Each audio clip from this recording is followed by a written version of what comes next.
Our next guest is a legendary conservationist who has spent over 40 years working to protect animals and our planet through the Jane Goodall Institute. Please welcome Dr. Jane Goodall. We played Bruno Mars' You're Amazing because you are amazing. You're incredible, and happy 85th birthday today. Today.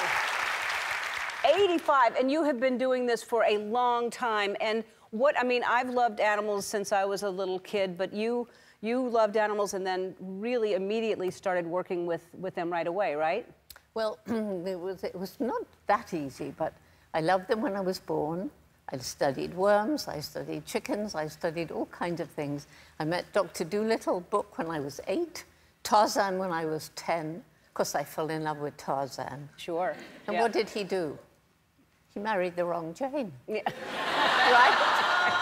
Anyway, that was when my dream began. I will grow up, go to Africa, live with wild animals, and write books about them. You know, we weren't scientists in those days, women. Yeah. And everybody laughed except my mother. And what she said to me is what I say to young people around the world. If you really want this, you'll have to work really hard, take advantage of all opportunities, but don't give up. That's a good message to give to everyone, especially young girls. And it's amazing because, so you were the first, you went to study chimpanzees 1960, is it right? That's correct. And then Diane Fossey went with the gorillas in 67, I believe. And then Beirute, what's her name? Valdicus. And she studied orangutans. That's right. So it was 3 women who, do you think there's a reason that they sent women to do this? Well, Leakey felt women made better observers. And I think, you know, if you think back over women's role in evolution, we needed to be good mothers. And for that, you need to be patient. You need to understand the wants and needs of a non-speaking little creature. Mm-hmm. And you really need to gauge the relationship between the family members so that little Tommy can be kept away from Uncle Joe if Uncle Joe's in a bad mood. Right. So when you were able to, because you can't do that anymore where you can touch them and hold them. I mean, I'm so jealous of that we're not allowed to do that. But you actually interacted with these chimpanzees. By the way, chimpanzees are the closest related to us. They're 98%? Well, people differ. 98.6 is what I was told. And then next come gorilla and then orangutan. Right, and gorillas 97, I think, and then 96 for... But we're all very close. Yes. So, I mean, it's amazing that chimpanzees are so close to us. Explain to people why it's important to, first of all, care about animals and protect them and what it does for our planet and for us. Well, for me, animals are, you know, they're part of our world. And just because we can destroy our world and exterminate species for ourselves doesn't mean that we should do it. I don't think we have the right to do it. And we look in books and see dinosaurs. I don't want my great-grandchildren to only know chimps and gorillas and giraffes and elephants from books. Mm-hmm. And so, you know, we are destroying our own future. Yeah, yeah, and I want more people to you know, educate themselves and see that it is, you know, what we are destroying, and I mean, look at that. So you still are able to, but that's probably a place where you're releasing that one, right? Yeah, she's being released into a beautiful forested island. And that embrace she gave me, I'd never met her till that day.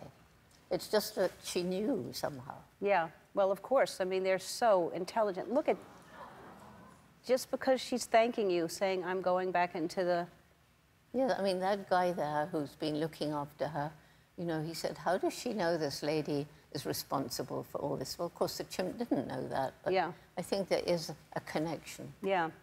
Well, it's amazing. And I watched last night The Penguins. It's the Disney Nature series, right? And you saw Steve. You met Steve. I saw Steve, and I have questions. How do we know for sure we followed Steve the whole time? They look exactly... they look exactly alike, and that may have been Steve sometimes, and it may have been another...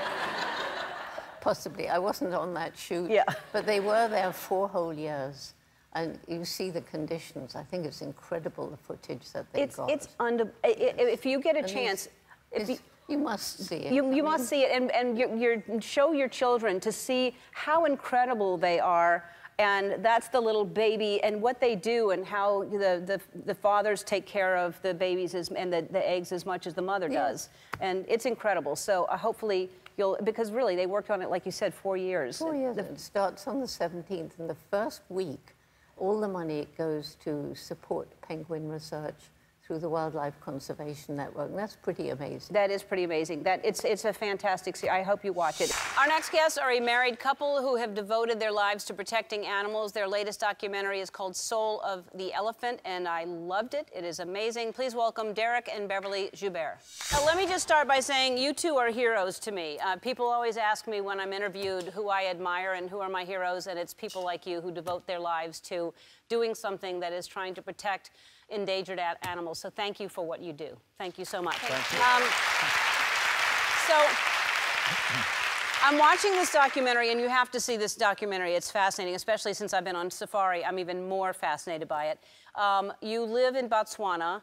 Let's show a picture of the house that they live in. I guess it's called a house. Is that a house? It's like a... It's a tent. It's under canvas. It's a tent. There's no doors to lock or anything like that. And it's in the middle of nowhere. Like, the closest thing is like 6 hours away? 6 hours away, and most of the time the roof blows off as well. So, yeah, it's hectic. So, I think there was an elephant just passing through, like, in front of your house. How is that not dangerous? You know, that is what's liberating. We're actually living out in true wilderness. So we have animals walking through our camp all the time. We have animals coming into our tent, but tiny little critters quite a lot of the time. We live under the stars, and we cook on an open fire. And it's not dangerous because we're very aware and very alert. But we also respect the animals, and I think that's what it is. You know, we give them total respect. We don't try and challenge them at all. I guess they know that. So Soul of the Elephant is, I want to show some B-roll, and we'll talk about why you wanted to do it. Here's some elephants that are charging you. You're in a boat, and if anybody's ever seen the power they have, that you weren't scared, you just stayed completely still, and that elephant was... You just thought he was posturing? Well, elephants, when they're seriously going to charge you, they put their heads way down, and there's no mock charge at all. And that was posturing. That is an incredible mock charge. She was going a little beyond what just a mock charge is, but we could do nothing. We had to stay our ground. We were right in the canoe, right up against the water. And if we had started backing off fast, she would have come right in. She would have, toppled us over. But there is something beautiful about being on that knife edge. You know, when something's charging you and getting up really up close and in your face, there's something sort of meditative and magical about that. So I don't think everybody would feel that way. I think that's a very few people that would feel that it's meditative, because Portia and I went on safari, as I said, and the power of elephants are just more incredible than the lions or anything else that we came across. Elephants, well, I'll let you, how many elephants do we have today? So when Beverly and I were born, there were about 1.5 million elephants, and now there are 500,000 elephants. And so these animals are really disappearing. We're losing them at a rate of 5 an hour. 5 elephants an hour? That's nearly 100 a day. Yeah. Because of their tusks for the ivory? Because of the ivory, and very few people realize, in fact, that to get ivory and to use it at all, you have to kill an elephant. It doesn't just drop out. Yeah, they can't just cut the tusk off. The elephant must die in order to get the... And ivory now is illegal, isn't it? Ivory is illegal. In fact, it's very hard to say ivory is illegal completely, because it's still being traded with. But ivory is illegal now in the States, although you can still bring ivory into almost every state except 3. So that is the problem.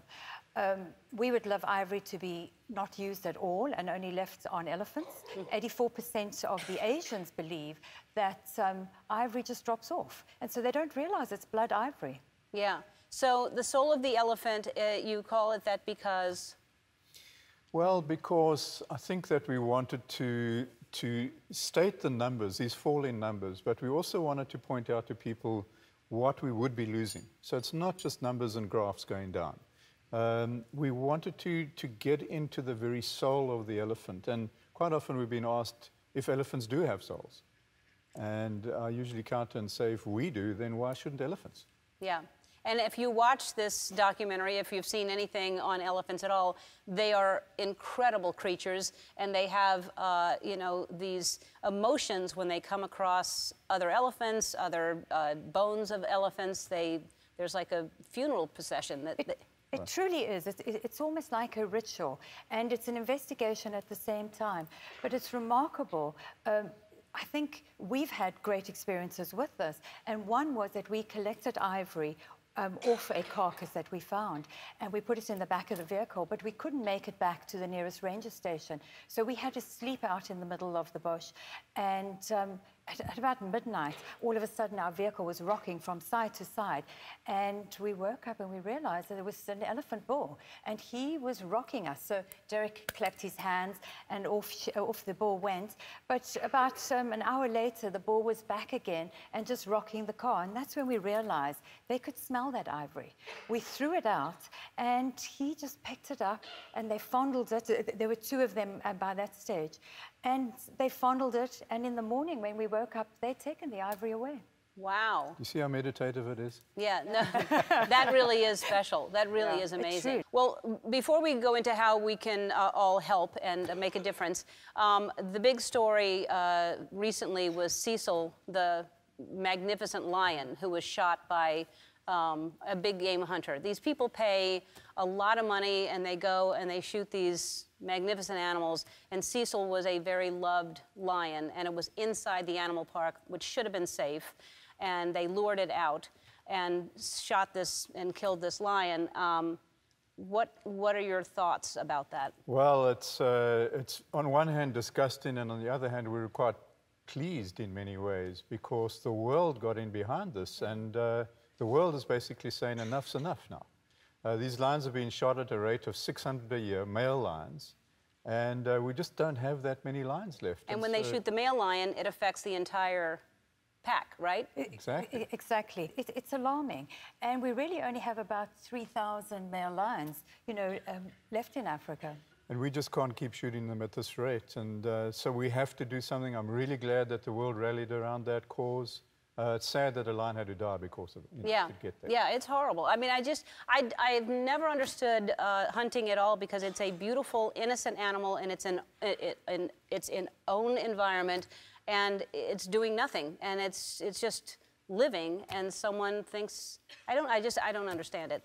So how can people help? What can we do to save these animals? Because they're also finding out that elephants could actually save us, right? Right. So a very interesting study just out, and that we found out that there's certain cells within elephants' blood that stop them from getting cancer. So we might be able to learn more about that and stop ourselves from getting cancer. We don't know what we don't yet know about these animals, and I think that's fantastic. So we encourage people to get hold of our foundation, the Great Plains Foundation. We started the Big Cats Initiative with National Geographic, and that's one way to get in behind the Cecil the Lion stories, and of course rhinos. So that's a big thing for us. We have a project right now that's called Rhinos Without Borders, and that's really about protecting rhinos that are being poached in the highest poaching zones in South Africa, and then relocating them to Botswana, and you know, to secret locations. And our goal is to move 100. We've already moved 25. One female's already had a baby, so we're feeling like proud grandparents right now. To a rhino. To a rhino. But it's the only way right now. If we can't stop the senseless killing, we could lose rhinos in the next 5 to 10 years. And that's almost every animal is in that same situation. Yeah. Very excited about this segment. Our next guest has been studying gorillas for over 25 years. She runs the Diane Fossey Gorilla Fund and is here with an update about my campus, the Ellen DeGeneres campus in Rwanda. Please welcome Dr. Tara Stoinski. Hi, Ellen. Hi, Tara. People wanted you to be here. They stood up, they were excited, and you're not able to be here, and I hate it. But anyway, I am so excited for you to tell everybody about the campus. You were just there last month. What is happening there? Oh, Ellen, I'm so excited to update you. It is absolutely amazing. I was just there. It's looking phenomenal. Our goal is that we'll be moving in by the end of the year, and then actually we'll be dedicating it with the Rwandan government in February. You can see it there. And I think what's so impressive about it is a true campus. The scale of it, it's 12 acres, these 3 gorgeous buildings you see with green roofs. We have housing for students. And one of the things that I really love is how many people are on site. The facility is just buzzing. About 1,500 workers a day are coming to the campus to help us complete it. So it's an incredibly exciting project, but for us, but for the whole region. Yeah, that's what's so exciting, is that we're having such an impact on the local community. And there's a lot of women that we've given jobs. We're using all the local people. They all are being employed by that. Totally. I mean, that's one of the things I think for us, we know that the impact that this project will have for gorillas once it's done, but we didn't want to wait for that. We wanted it to have impact while it was being built. And so our incredible partners at Mass Design Group, we sat down with them and they said, what do we want this campus to do? We want it to employ local people. So like I said, 1,500 people working on the campus. We really wanted it to be about gender equity. So about 25% of the construction workforce is female, which to me is unbelievable. And about 30% of the leadership, the construction leadership, is female. And then the last thing is, yeah, it's great. It's phenomenal. I don't know that there's maybe another construction project like that in the world with that kind of commitment to gender equity. And then the last piece is we really wanted to educate. We wanted to give people skills. So it's not just a job while they're there, but giving them skill sets so they could go and have additional employment in construction once the project's done. And then explain to people what they will do once they visit the campus, because it really is for everyone. It's going to be an amazing experience. Yeah, that was really, we wanted it to have the mission of, anyone that came to the campus would have the opportunity to learn more about gorillas and nature, but also feel empowered to do more for conservation, because we all know that we need more to be done for conservation. So we have an incredible public exhibit where people can come, they can learn about Diane, they can learn about the gorillas, they can learn more about all the people that have been doing the conservation work since Diane's death. We have incredible elements like this 360 theater that you see here. We have 5 times the laboratory space that we did before, so doing all the really critical science that we need to conserve gorillas. And then also we have classrooms, a library, a computer lab, housing, so that we can have more students on site. And that's what this project is really about. It's about training the next generation of conservationists for the challenges of the future. I want to talk about why it's so important for people and conservation. Tell everybody, and I want the story about the gorilla that was caught in the snare, because that's an amazing story. Yeah, I love that story. I tell people, people say, why gorillas? And to me, there's really 3 simple reasons. One is they need us. They are one of the world's most at-risk species, which a lot of people don't know. But number 2, we need them. Gorillas live in the 2nd largest standing rainforest that's left on the planet. It is the literal lungs of our planet and one of our best natural defenses against climate change. And you can think of the gorillas as the gardeners of these forests. So we need them, for our health as well. But I think, Ellen, for you and I who really love animals, gorillas are just amazing. They share 98% of our DNA. And when we're out with them, we just see that, they have empathy like we do. They care for each other. They grieve when they lose a family member. And one of my favorite stories is the story of Fasha. So every day we're out there checking on every gorilla under our care. And one day we noticed that Fasha was missing from her family. She was only 4. And when we went to find her, we saw that she had been caught in a snare that had been set for antelope.